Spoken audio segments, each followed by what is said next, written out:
Hi, my name is Charlie Majorana, and I'm an artist working in rural Maryland.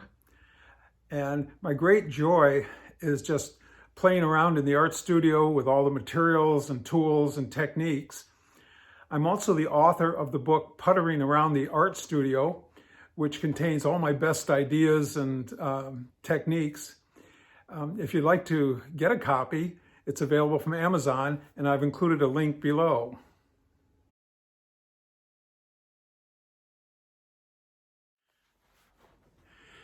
This video is a companion to another video that I've posted on how I make my pattern art, how I design it and how I machine it. In this particular video, the only thing that I'll be covering is how I come up with my PVC laminates that I use to make those artworks.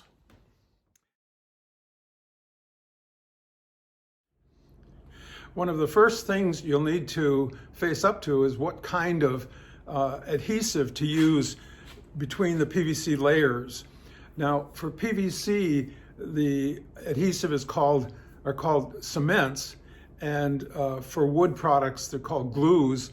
And if you were just going to be gluing up a plywood laminate or an MDF laminate, using Titebond or one of the standard wood glues would be fine. But for PVC, that wouldn't work.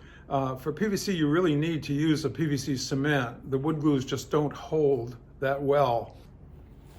Four possible PVC cement choices are Weldon 719, Weldon 1802, Gorilla Prima Glue, and Hercules Heavy Body Slow Set.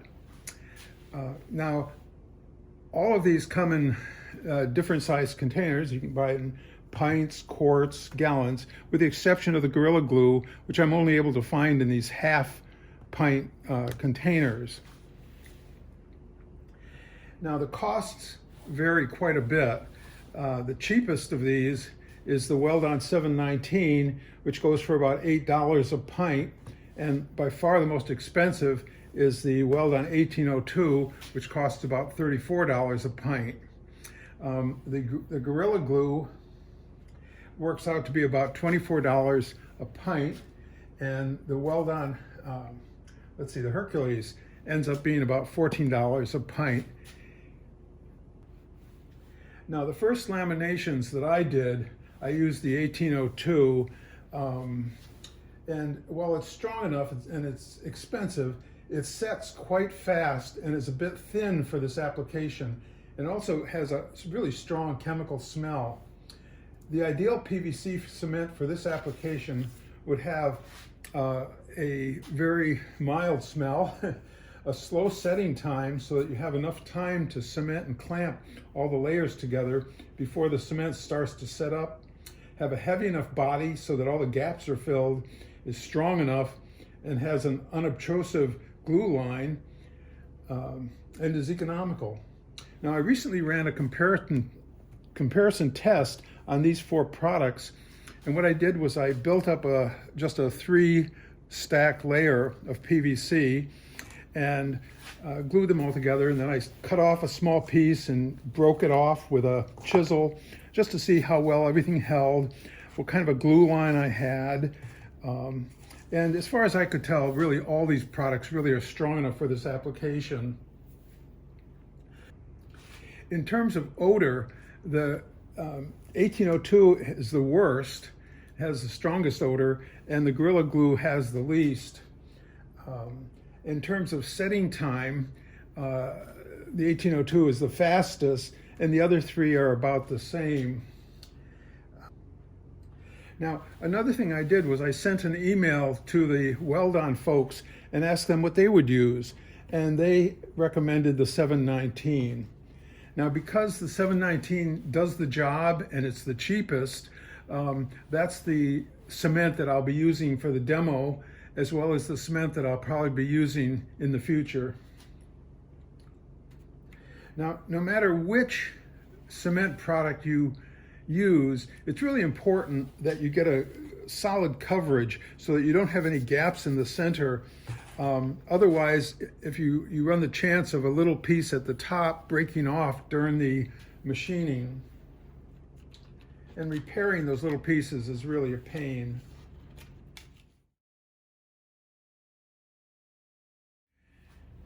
Now the first step in the process is to cut all your pieces to the same size and do a dry layup to make sure you have the right color combination. Keep in mind that whatever color you have on the bottom will be a little more prominent because it'll be the edge color and also the bottom of the valleys. And of course, be sure you take off any plastic protective sheets that are on the PVC. The next step is to prepare your workspace. And so here I have my clamps, my PVC for the layup. I have my cement, a chip brush, and some gloves. Now over here, what I've done is I just have a piece of 3/4 inch ply and some blocks to hold it up off my work surface. The purpose of the 3/4 inch ply is so that when I clamp the laminate together, I don't get any bowing from the clamping. So now I'm ready to do the glue up. I've flipped the stack of PVC over so I can kind of treat it like a book and just glue the two pieces and put them like this. So on to the gluing and clamping.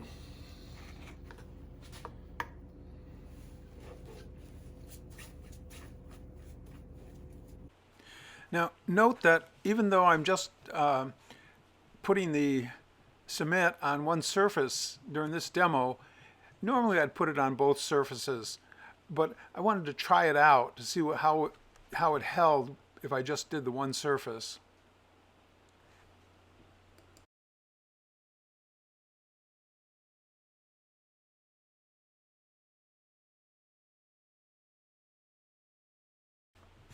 Ideally, you'd have a laminate press of some kind to do your clamping, but since I don't have access to one, I just used every clamp I could get my hands on.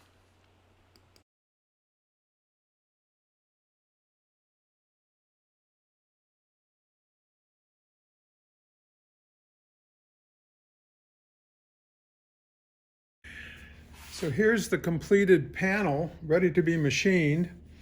In addition to trimming off the sides on the table saw to make it look nice, I've also glued on 2 pieces of wood using wood glue.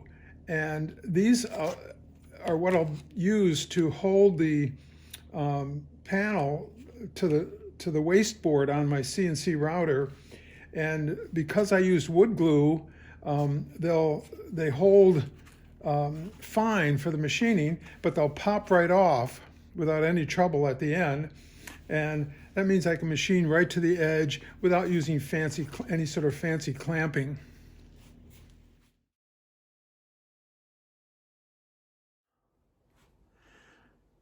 That's how I make my PVC laminate blocks. If you have any questions at all, just leave them in the comments below and I'll try and get to them. See you next time.